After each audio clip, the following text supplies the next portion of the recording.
Capítulo 28. La verdadera conversión es esencial. Del libro, Seguridad y paz en el conflicto de los siglos. Dondequiera que la palabra de Dios se predicara con fidelidad, los resultados atestiguaban su divino origen. El Espíritu de Dios acompañaba el mensaje de sus siervos, y su palabra tenía poder. Los pecadores sentían despertarse sus conciencias. La luz que alumbra a todo hombre que viene a este mundo, iluminaba los lugares más recónditos de sus almas, y las ocultas obras de las tinieblas eran puestas de manifiesto. Una profunda convicción se apoderaba de sus espíritus y corazones. Eran redargüidos de pecado, de justicia y del juicio por venir. Tenían conciencia de la justicia de Dios, y temían tener que comparecer con sus culpas e impurezas ante aquel que escudriña los corazones. En su angustia clamaban: ¿quién me libertará de este cuerpo de muerte? Al serles revelada la cruz del Calvario, indicio del sacrificio infinito exigido por los pecados de los hombres, veían que solo los méritos de Cristo bastaban para expiar sus transgresiones. Eran lo único que podía reconciliar al hombre con Dios. Con fe y humildad aceptaban al Cordero de Dios, que quita los pecados del mundo. Por la sangre de Jesús alcanzaban la remisión de los pecados cometidos anteriormente. Estos creyentes hacían frutos dignos de su arrepentimiento. Creían y eran bautizados y se levantaban para andar en novedad de vida, como nuevas criaturas en Cristo Jesús. No para vivir conforme a sus antiguas concupiscencias, sino por la fe en el Hijo de Dios, para seguir sus pisadas, para reflejar su carácter y para purificarse a sí mismos, así como Él es puro.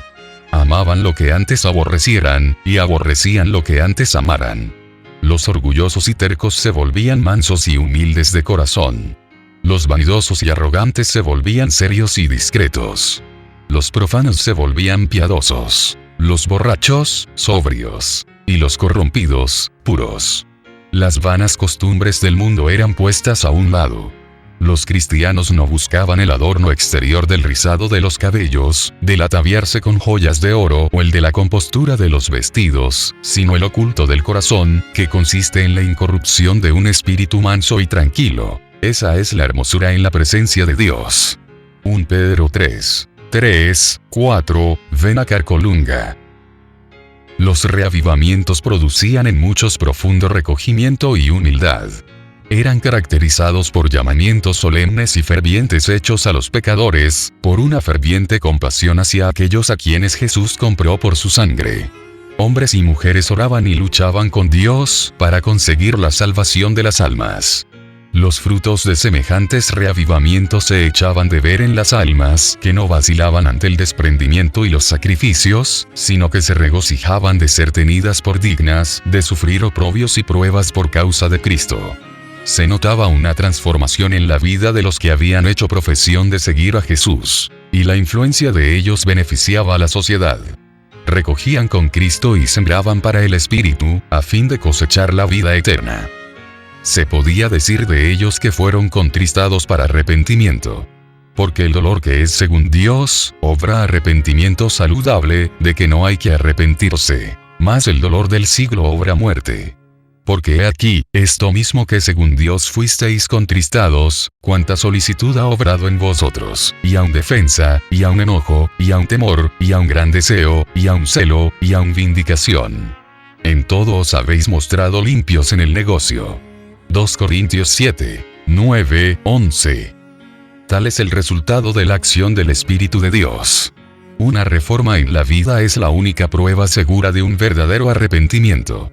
Si restituye la prenda, si devuelve lo que robó, si confiesa sus pecados y ama a Dios y a sus semejantes, el pecador puede estar seguro de haber encontrado la paz con Dios. Tales eran los resultados que en otros tiempos acompañaban a los reavivamientos religiosos. Cuando se los juzgaba por sus frutos, se veía que eran bendecidos de Dios para la salvación de los hombres y el mejoramiento de la humanidad. Pero muchos de los reavivamientos de los tiempos modernos han presentado un notable contraste con aquellas manifestaciones de la gracia divina, que en épocas anteriores acompañaban los trabajos de los siervos de Dios. Es verdad que despiertan gran interés, que muchos se dan por convertidos y aumenta en gran manera el número de los miembros de las iglesias. No obstante, los resultados no son tales que nos autoricen para creer que haya habido un aumento correspondiente de verdadera vida espiritual. La llama que alumbra un momento se apaga pronto y deja la obscuridad más densa que antes. Los avivamientos populares son provocados demasiado a menudo por llamamientos a la imaginación, que excitan las emociones y satisfacen la inclinación por lo nuevo y extraordinario. Los conversos ganados de este modo manifiestan poco deseo de escuchar la verdad bíblica, y poco interés en el testimonio de los profetas y apóstoles. El servicio religioso que no revista un carácter un tanto sensacional no tiene atractivo para ellos. Un mensaje que apela a la fría razón no despierta eco alguno en ellos. No tienen en cuenta las claras amonestaciones de la palabra de Dios que se refieren directamente a sus intereses eternos. Para toda alma verdaderamente convertida, la relación con Dios y con las cosas eternas será el gran tema de la vida. Pero ¿dónde se nota, en las iglesias populares de nuestros días, el espíritu de consagración a Dios? Los conversos no renuncian a su orgullo ni al amor del mundo. No están más dispuestos a negarse a sí mismos, a llevar la cruz y a seguir al manso y humilde Jesús, que antes de su conversión. La religión se ha vuelto objeto de burla de los infieles y escépticos, debido a que tantos de los que la profesan ignoran sus principios. El poder de la piedad ha desaparecido casi enteramente de muchas de las iglesias.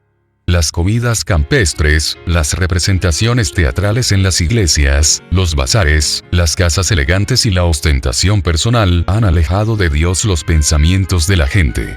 Tierras y bienes y ocupaciones mundanas llenan el espíritu, mientras que las cosas de interés eterno se consideran apenas dignas de atención. A pesar del decaimiento general de la fe y de la piedad, hay en esas iglesias verdaderos discípulos de Cristo. Antes que los juicios de Dios caigan finalmente sobre la tierra, habrá entre el pueblo del Señor un avivamiento de la piedad primitiva, cual no se ha visto nunca desde los tiempos apostólicos. El Espíritu y el poder de Dios serán derramados sobre sus hijos. Entonces muchos se separarán de esas iglesias en las cuales el amor de este mundo ha suplantado al amor de Dios y de su palabra.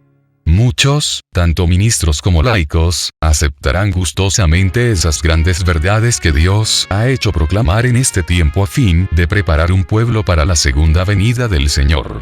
El enemigo de las almas desea impedir esta obra, y antes que llegue el tiempo para que se produzca tal movimiento, tratará de evitarlo introduciendo una falsa imitación. Hará aparecer como que la bendición especial de Dios es derramada sobre las iglesias que pueda colocar bajo su poder seductor. Allí se manifestará lo que se considerará como un gran interés por lo religioso.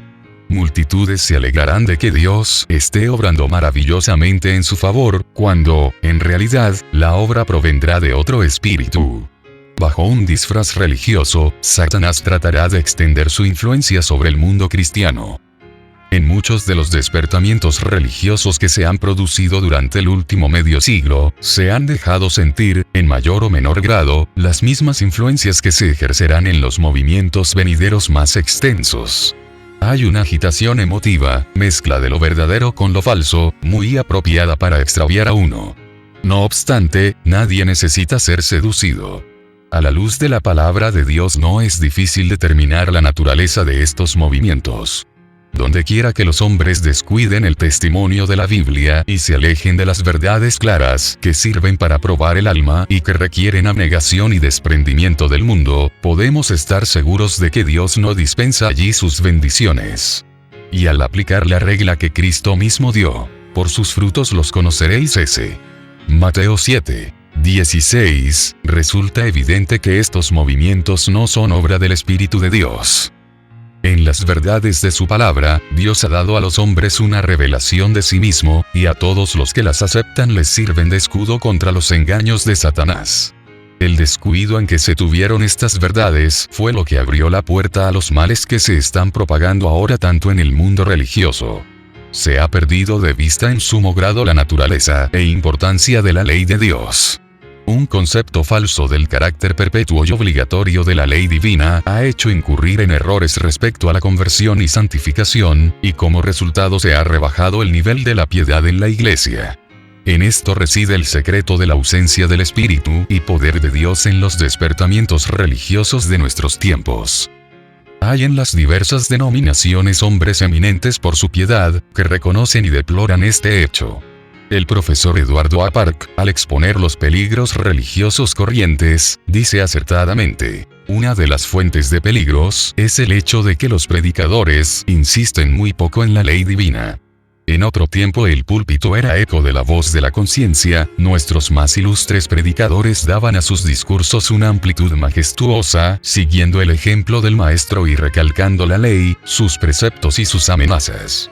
Repetían las dos grandes máximas de que la ley es fiel trasunto de las perfecciones divinas, y de que un hombre que no tiene amor a la ley no lo tiene tampoco al Evangelio, pues la ley, tanto como el Evangelio, es un espejo que refleja el verdadero carácter de Dios. Este peligro arrastra a otro, el de desestimar la gravedad del pecado, su extensión y su horror. El grado de culpabilidad que acarrea la desobediencia a un mandamiento es proporcional al grado de justicia de ese mandamiento.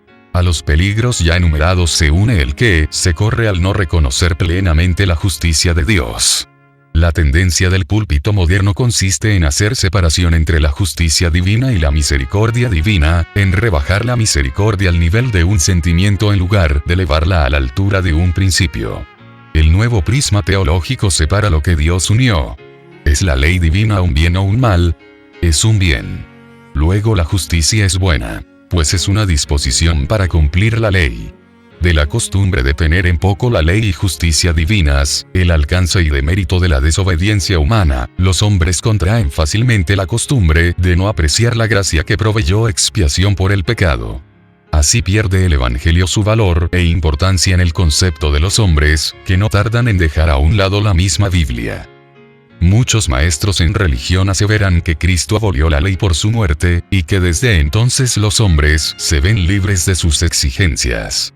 Algunos la representan como yugo enojoso, y en contraposición con la esclavitud de la ley, presentan la libertad de que se debe gozar bajo el Evangelio. Pero no es así como las profetas y los apóstoles consideraron la santa ley de Dios. David dice: y andaré con libertad, porque he buscado tus preceptos.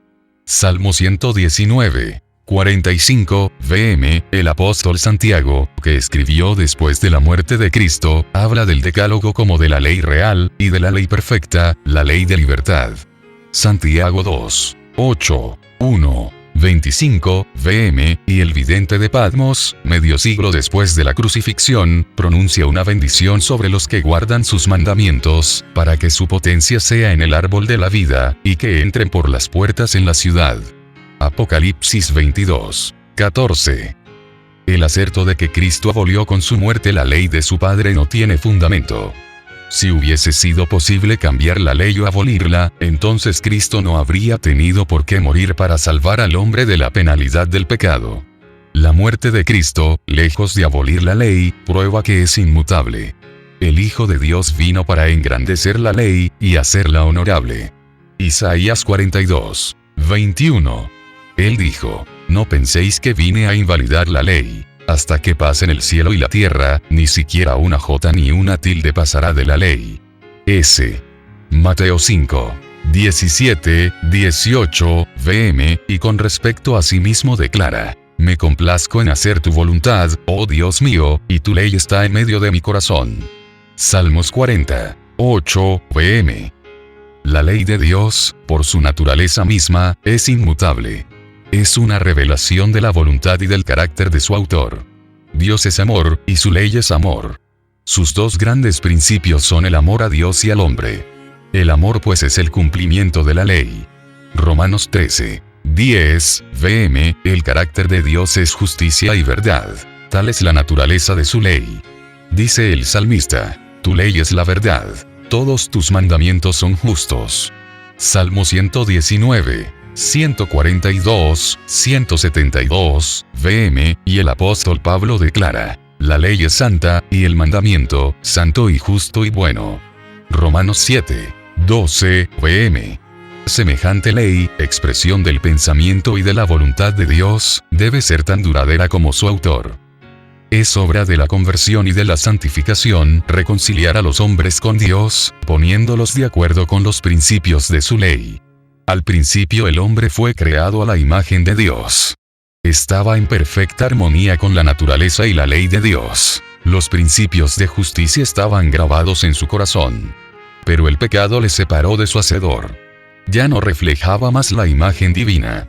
Su corazón estaba en guerra con los principios de la ley de Dios. La intención de la carne es enemistad contra Dios, porque no se sujeta a la ley de Dios, ni tampoco puede. Romanos 8, 7. Mas de tal manera amó Dios al mundo, que dio a su Hijo unigénito, para que el hombre fuese reconciliado con Dios. Por los méritos de Cristo puede restablecerse la armonía entre el hombre y su Creador. Su corazón debe ser renovado por la gracia divina. Debe recibir nueva vida de lo alto. Este cambio es el nuevo nacimiento, sin el cual, según expuso Jesús, nadie puede ver el reino de Dios. El primer paso hacia la reconciliación con Dios es la convicción del pecado. El pecado es transgresión de la ley. Por la ley es el conocimiento del pecado. 1 Juan 3, 4, Romanos 3, 20. Para reconocer su culpabilidad, el pecador debe medir su carácter por la gran norma de justicia que Dios dio al hombre. Es un espejo que le muestra la imagen de un carácter perfecto y justo, y le permite discernir los defectos de su propio carácter. La ley revela al hombre sus pecados, pero no dispone ningún remedio. Mientras promete vida al que obedece, declara que la muerte es lo que le toca al transgresor. Solo el Evangelio de Cristo puede librarle de la condenación o de la mancha del pecado. Debe arrepentirse ante Dios cuya ley transgredió, y tener fe en Cristo y en su sacrificio expiatorio. Así obtiene remisión de los pecados cometidos anteriormente, y se hace partícipe de la naturaleza divina.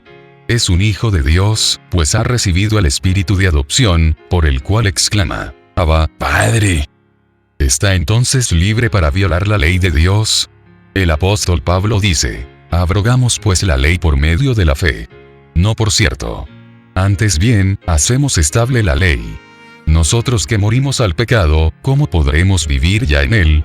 Y San Juan dice también, este es el amor de Dios, que guardemos sus mandamientos. Y sus mandamientos no son gravosos.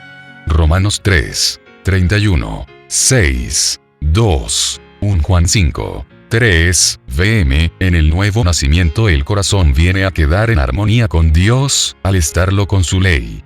Cuando se ha efectuado este gran cambio en el pecador, entonces ha pasado de la muerte a la vida, del pecado a la santidad, de la transgresión y rebelión a la obediencia y a la lealtad. Terminó su antigua vida de separación con Dios, y comenzó la nueva vida de reconciliación, fe y amor. Entonces la justicia que requiere la ley se cumplirá en nosotros, los que no andamos según la carne, sino según el Espíritu. Romanos 8, 4, vm. Y el lenguaje del alma será cuánto amo yo tu ley. Todo el día es ella mi meditación. Salmo 119, 97. La ley de Jehová es perfecta, que convierte el alma. Salmo 19, 7, vm. Sin la ley, los hombres no pueden formarse un justo concepto de la pureza y santidad de Dios ni de su propia culpabilidad e impureza. No tienen verdadera convicción del pecado, y no sienten necesidad de arrepentirse. Como no ven su condición perdida como violadores de la ley de Dios, no se dan cuenta tampoco de la necesidad que tienen de la sangre expiatoria de Cristo. Aceptan la esperanza de salvación sin que se realice un cambio radical en su corazón y reforma en su vida. Así abundan las conversiones superficiales, y multitudes se unen a la iglesia sin haberse unido jamás con Cristo. Falsas teorías sobre la santificación, debidas a que no se hizo caso de la ley divina, o se la rechazó, desempeñan importante papel en los movimientos religiosos de nuestros días. Esas teorías son falsas en cuanto a la doctrina, y peligrosas en sus resultados prácticos, y el hecho de que haya tan general aceptación hace doblemente necesario que todos tengan una clara comprensión de lo que las Sagradas Escrituras enseñan sobre este punto. La doctrina de la santificación verdadera es bíblica. El apóstol Pablo, en su carta a la iglesia de Tesalónica, declara: esta es la voluntad de Dios, es a saber, vuestra santificación. Y ruega así: el mismo Dios de paz os santifique del todo. 1 Tesalonicenses 4, 3, 5, 23, vm. La Biblia enseña claramente lo que es la santificación, y cómo se puede alcanzarla. El Salvador oró por sus discípulos. Santifícalos con la verdad. Tu palabra es la verdad. S. Juan 17, 19 vm, y San Pablo enseña que los creyentes deben ser santificados por el Espíritu Santo. Romanos 15, 16. ¿Cuál es la obra del Espíritu Santo? Jesús dijo a sus discípulos: cuando viniere aquel, el Espíritu de verdad, Él os guiará al conocimiento de toda la verdad. S. Juan 16, 13 vm, y el salmista dice: tu ley es la verdad. Por la palabra y el Espíritu de Dios quedan de manifiesto ante los hombres los grandes principios de justicia encerrados en la ley divina. Y ya que la ley de Dios es santa, justa y buena, un trasunto de la perfección divina, resulta que el carácter formado por la obediencia a esa ley será santo. Cristo es ejemplo perfecto de semejante carácter. Él dice: he guardado los mandamientos de mi Padre. Hago siempre las cosas que le agradan. S. Juan 15, 10, 8. 29 vm. Los discípulos de Cristo han de volverse semejantes a Él, es decir, adquirir por la gracia de Dios un carácter conforme a los principios de su santa ley. Esto es lo que la Biblia llama santificación. Esta obra no se puede realizar sino por la fe en Cristo, por el poder del Espíritu de Dios que habite en el corazón. San Pablo amonesta a los creyentes: ocupaos en vuestra salvación con temor y temblor, porque Dios es el que en vosotros obra así el querer como el hacer, por su buena voluntad. Filipenses 2, 12, 13. El cristiano sentirá las tentaciones del pecado, pero luchará continuamente contra él. Aquí es donde se necesita la ayuda de Cristo. La debilidad humana se une con la fuerza divina, y la fe exclama: a Dios gracias, que nos da la victoria por el Señor nuestro Jesucristo. 1 Corintios 15, 57. Las Santas Escrituras enseñan claramente que la obra de santificación es progresiva.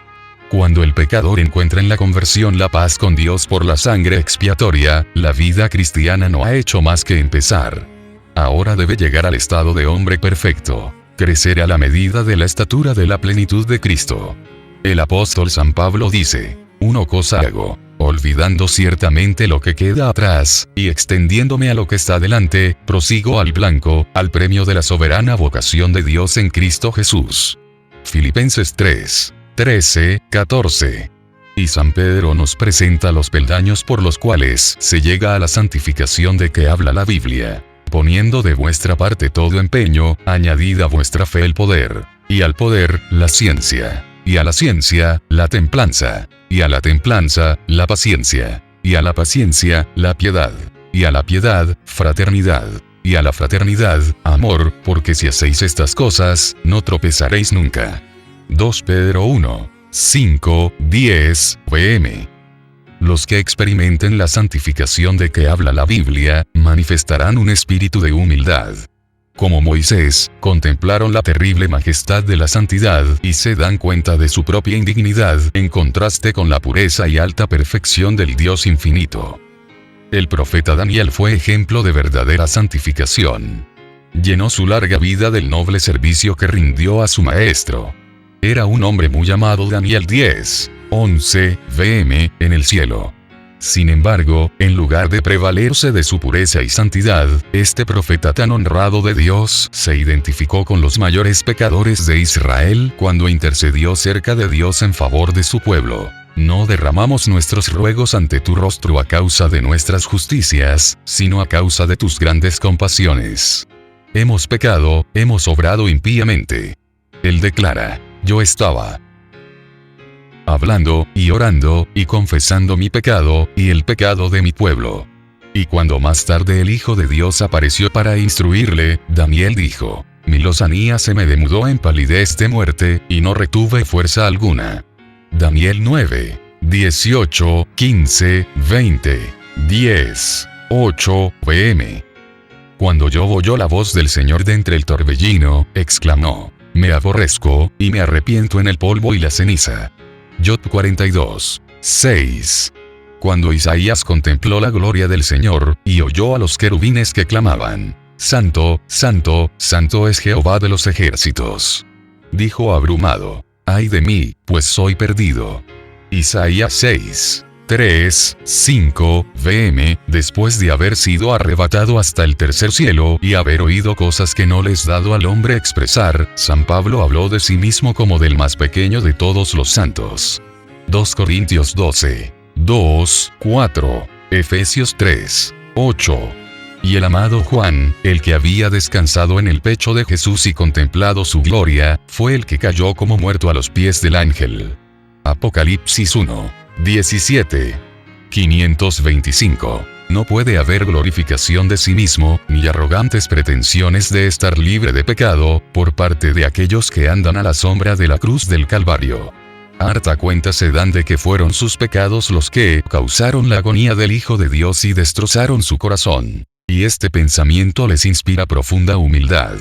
Los que viven más cerca de Jesús son también los que mejor ven la fragilidad y culpabilidad de la humanidad, y su sola esperanza se cifra en los méritos de un Salvador crucificado y resucitado.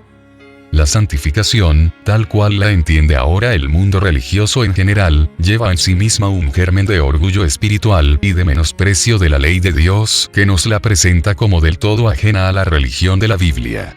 Sus defensores enseñan que la santificación es una obra instantánea, por la cual, mediante la fe solamente, alcanzan perfecta santidad. Tan solo creed, dicen, y la bendición es vuestra. Según ellos, no se necesita mayor esfuerzo de parte del que recibe la bendición.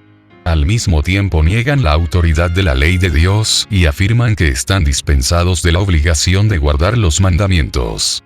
Pero ¿será acaso posible que los hombres sean santos y concuerden con la voluntad y el modo de ser de Dios, sin ponerse en armonía con los principios que expresan su naturaleza y voluntad, y enseñan lo que le agrada? El deseo de llevar una religión fácil, que no exija luchas, ni desprendimiento, ni ruptura con las locuras del mundo, ha hecho popular la doctrina de la fe, y de la fe sola. ¿Pero qué dice la palabra de Dios? El apóstol Santiago dice: Hermanos míos, ¿qué aprovechará si alguno dice que tiene fe, y no tiene obras? ¿Podrá la fe salvarle? ¿Mas quieres saber, hombre vano, que la fe sin obras es muerta? ¿No fue justificado por las obras Abraham nuestro padre, cuando ofreció a su hijo Isaac sobre el altar? ¿No ves que la fe obró con sus obras, y que la fe fue perfecta por las obras? Veis, pues, que el hombre es justificado por las obras, y no solamente por la fe. Santiago 2, 14, 24. El testimonio de la palabra de Dios se opone a esta doctrina seductora de la fe sin obras. No es fe pretender el favor del cielo sin cumplir las condiciones necesarias para que la gracia sea concedida. Es presunción, pues la fe verdadera se funda en las promesas y disposiciones de las Sagradas Escrituras.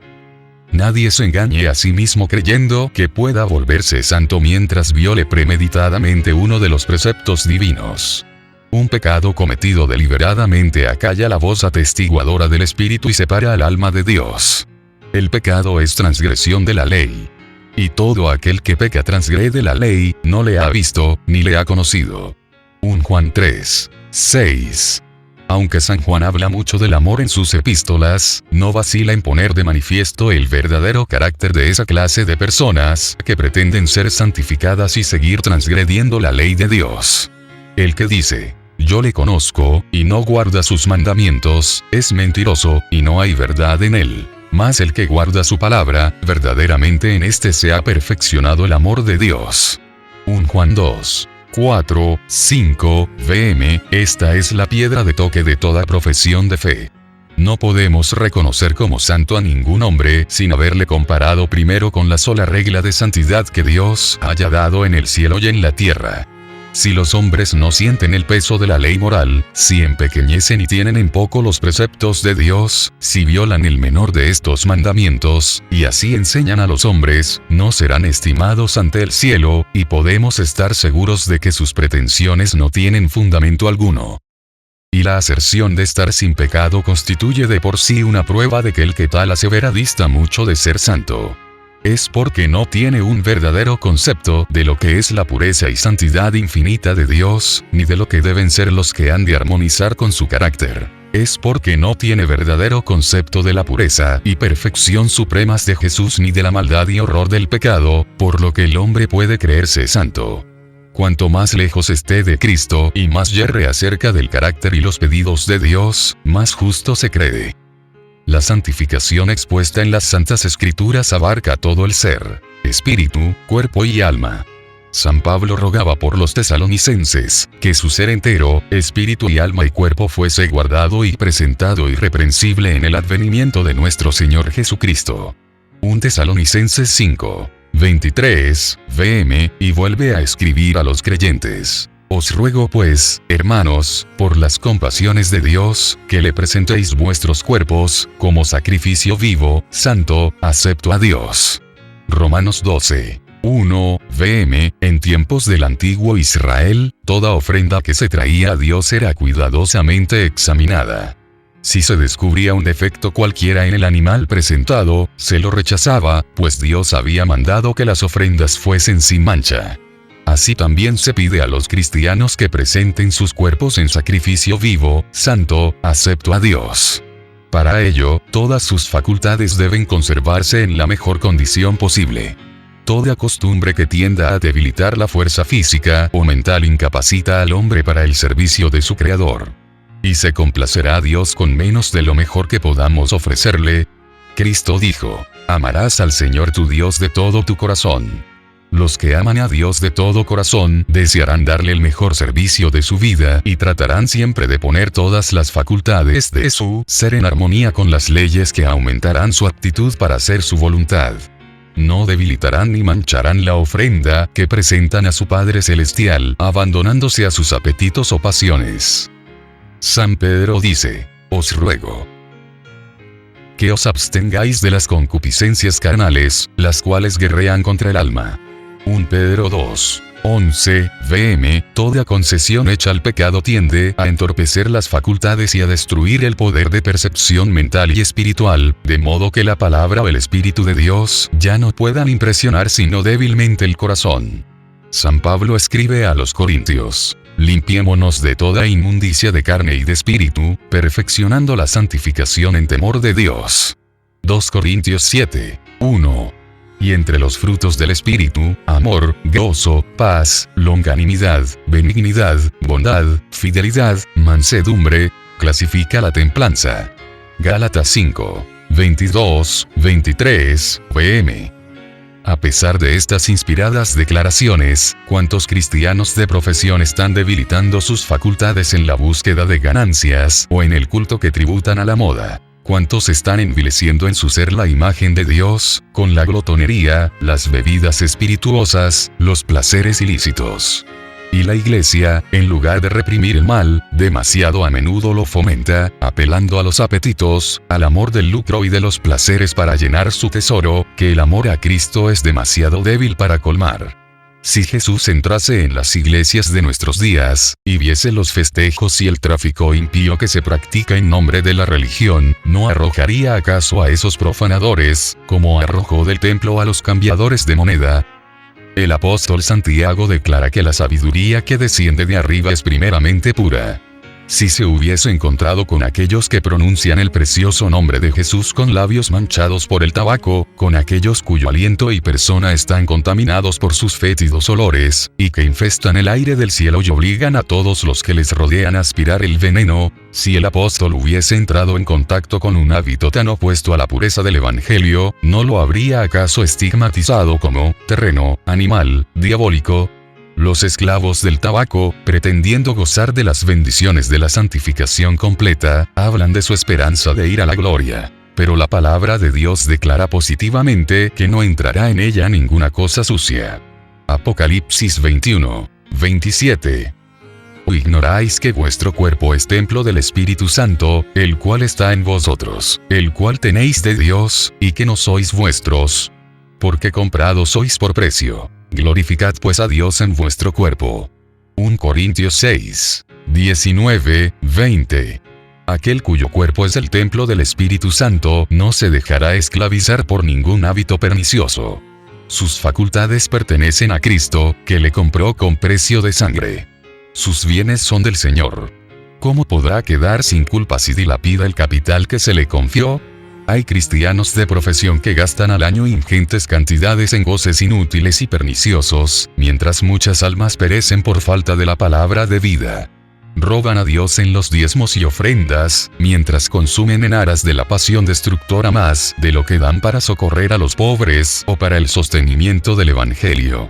Si todos los que hacen profesión de seguir a Cristo estuviesen verdaderamente santificados, en lugar de gastar sus recursos en placeres inútiles y hasta perjudiciales, los invertirían en el tesoro del Señor, y los cristianos darían un ejemplo de temperancia, abnegación y sacrificio de sí mismos. Serían entonces la luz del mundo. El mundo está entregado a la sensualidad. La concupiscencia de la carne, y la concupiscencia de los ojos, y la soberbia de la vida gobiernan las masas del pueblo. Pero los discípulos de Cristo son llamados a una vida santa. Salid de en medio de ellos, y apartaos, dice el Señor, y no toquéis lo inmundo. A la luz de la palabra de Dios, se justifica el aserto de que la santificación, que no produce este completo desprendimiento de los deseos y placeres pecaminosos del mundo, no puede ser verdadera. Aquellos que cumplen con las condiciones, salid de en medio de ellos, y apartaos, y no toquéis lo inmundo, se refiere la promesa de Dios. Yo os recibiré, y seré a vosotros padre, y vosotros me seréis a mí hijos e hijas, dice el Señor Todopoderoso. 2 Corintios 6, 17, 18. Es privilegio y deber de todo cristiano tener grande y bendita experiencia de las cosas de Dios. Yo soy la luz del mundo, dice Jesús. El que me sigue, no andará en tinieblas, mas tendrá la lumbre de la vida. S. Juan 8, 12. La senda de los justos es como la luz de la aurora, que va en aumento hasta que el día es perfecto. Proverbios 4, 18. Cada paso que se da en fe y obediencia pone al alma en relación más íntima con la luz del mundo, en quien no hay ningunas tinieblas. Los rayos luminosos del sol de justicia brillan sobre los siervos de Dios, y estos deben reflejarlos. Así como las estrellas nos hablan de una gran luz en el cielo, con cuya gloria resplandecen, así también los cristianos deben mostrar que hay en el trono del universo un Dios cuyo carácter es digno de alabanza e imitación. Las gracias de su espíritu, su pureza y santidad, se manifestarán en sus testigos. En su carta a los Colosenses, San Pablo enumera las abundantes bendiciones concedidas a los hijos de Dios. No cesamos, dice, de orar por vosotros, y de pedir que seáis llenos del conocimiento de su voluntad, en toda sabiduría y espiritual inteligencia, para que andéis como es digno del Señor, agradándole en todo, fructificando en toda buena obra, y creciendo en el conocimiento de Dios, corroborados de toda fortaleza, conforme a la potencia de su gloria, para toda tolerancia y largura de ánimo con gozo.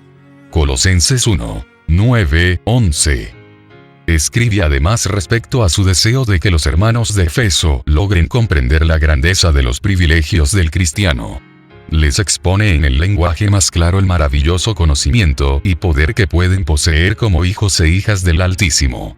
De ellos estaba el que fueran fortalecidos con poder, por medio de su espíritu, en el hombre interior, y arraigados y cimentados en amor, para poder comprender, con todos los santos, cuál sea la anchura, y la longitud, y la altura y la profundidad, y conocer el amor de Cristo, que sobrepuja a todo conocimiento. Pero la oración del apóstol alcanza al apogeo del privilegio cuando ruega que sean llenos de ello, hasta la medida de toda la plenitud de Dios. Efesios 3. 16, 19, pm. Así se ponen de manifiesto las alturas de la perfección que podemos alcanzar por la fe en las promesas de nuestro Padre Celestial, cuando cumplimos con lo que Él requiere de nosotros. Por los méritos de Cristo tenemos acceso al trono del poder infinito. El que aún a su propio Hijo no perdonó, antes le entregó por todos nosotros. ¿Cómo no nos dará también con Él todas las cosas? Romanos 8, 32. El Padre dio a su Hijo su Espíritu sin medida, y nosotros podemos participar también de su plenitud. Jesús dice, pues si vosotros, siendo malos, sabéis dar buenas dádivas a vuestros hijos, cuánto más vuestro Padre Celestial dará el Espíritu Santo a los que lo pidieren de Él. S. Lucas 11, 13. Si algo pidiereis en mi nombre, yo lo haré. pedid, y recibiréis, para que vuestro gozo sea cumplido. S. Juan 14, 16, 24. Si bien la vida del cristiano ha de ser caracterizada por la humildad, no debe señalarse por la tristeza y la denigración de sí mismo. Todos tienen el privilegio de vivir de manera que Dios los apruebe y los bendiga. No es la voluntad de nuestro Padre Celestial que estemos siempre en condenación y tinieblas. Marchar con la cabeza baja y el corazón lleno de preocupaciones relativas a uno mismo no es prueba de verdadera humildad. Podemos acudir a Jesús y ser purificados, y permanecer ante la ley sin avergonzarnos ni sentir remordimientos. Ahora pues, ninguna condenación hay para los que están en Cristo Jesús, los que no andan conforme a la carne, mas conforme al Espíritu. Romanos 8, 1.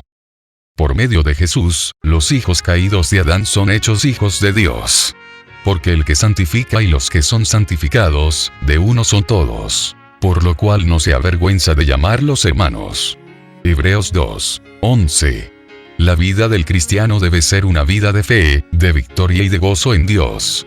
Todo aquel que es engendrado de Dios vence al mundo. Y esta es la victoria que vence al mundo, a saber, nuestra fe.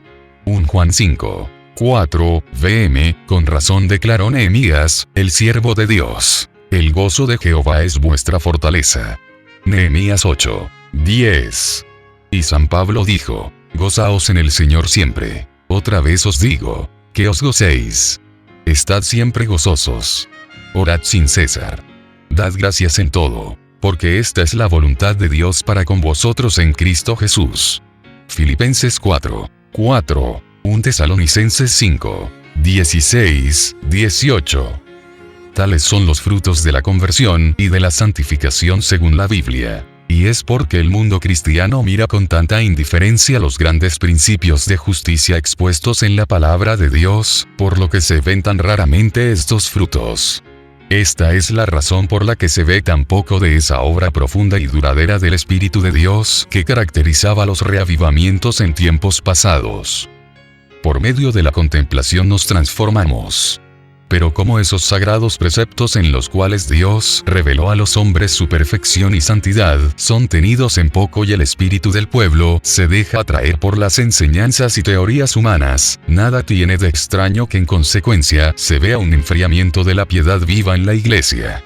El Señor dice, dejaronme a mí, fuente de agua viva, por cavar para sí cisternas rotas que no detienen aguas. Jeremías 2, 13. Bienaventurado el varón que no anduvo en consejo de malos, antes en la ley de Jehová está su delicia, y en su ley medita de día y de noche. Y será como el árbol plantado junto a arroyos de aguas, que da su fruto en su tiempo, y su hoja no cae, y todo lo que hace prosperará. Salmo 1, 1, 3. Solo en la medida en que la ley de Dios sea repuesta en el lugar que le corresponde habrá un avivamiento de la piedad y fe primitivas entre los que profesan ser su pueblo. Así dijo Jehová, paraos en los caminos, y mirad y preguntad por las sendas antiguas, cuál sea el buen camino, y andad por él, y hallaréis descanso para vuestra alma. Jeremías 6, 16.